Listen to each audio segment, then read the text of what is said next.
जय माता जी। नमस्ते दोस्तों, अगर मेरा झूमर गीत आपको अच्छा लगे तो प्लीज लाइक और सब्सक्राइब करना ना भूलें। अरे बाप रे बाप, सैया बतासा से मर रे बा। अरे बाप रे बाप, सैया बतासा से मर ले। अरे बाप रे बाप, सैया बतासा से मर। अरे बाप रे बाप, सैया बतासा से मर ले बा।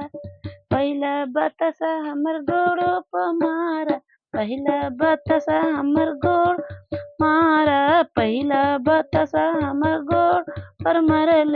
अरे बाप रे बाप, गली घुमावल छोड़ ले बा। अरे बाप रे बाप, गली घुमल हमर छोड़वले बा।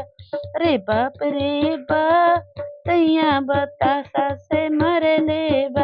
अरे बाप रे बाप, सैया बतासा से मरले बा। दूसरा बतासा हमर आँखों पर ले। दूसरा बतासा हमर आँखों पर मरल। रे बाप रे बाप, कनखी छोड़वले बा। अरे बाप रे बाप, कनखी मरल छोड़वले बा। अरे बाप रे बाप, सैया बतासा से मरले बा। अरे बाप रे बाप, सैया बतासा से मरले बा।